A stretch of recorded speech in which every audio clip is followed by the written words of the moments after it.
আসলে আমি জিমিনের প্রতি আসক্ত, কিন্তু জিমিনের কথা ভাবতে ভাবতে আমি জিনের কথা ভাবি, আবার জিনের কথা ভাবতে ভাবতে যে হোপের কথা ভাবি, যে হোপের কথা ভাবতে ভাবতে আরএমের কথা ভাবি, আরএমের কথা ভাবতে ভাবতে সুগার কথা ভাবি, আবার সুগারের কথা ভাবতে ভাবতে আমি জেকের কথা ভাবি, জেকের কথা ভাবতে ভাবতে আবার ভির কথা ভাবি, আবার ভির কথা ভাবতে ভাবতে কে ড্রামার ওপ্পাগো কথা ভাবি। তবুও আমি জিমিনের প্রতি আসক্ত।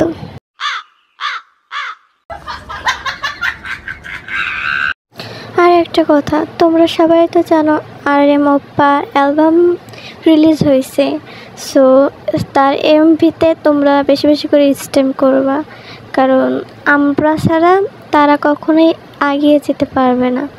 সো তোমাদের বলছি, তোমরা আরএম ওপ্পার এমভিতে বেশি বেশি করে স্টেম করবা। আর হ্যাঁ, তোমাদের স্টেম তখনই কাজে লাগবে যখন তোমাদের হচ্ছে গুগল অ্যাকাউন্টে বাংলাদেশ লেখা থাকবে। আর বাংলাদেশ যদি না লেখা থাকে, তোমরা যদি বলো যে নাই শিখিয়ে দিতে, তাহলে আমি এরকম একটা ভিডিও বানাবো যে কিভাবে তোমরা বাংলাদেশটা দিবা। ততক্ষণ সবাই ভালো থেকো, আল্লাহ হাফেজ। আর ভিডিওটি ভালো লাগলে সাবস্ক্রাইব মাই চ্যানেল।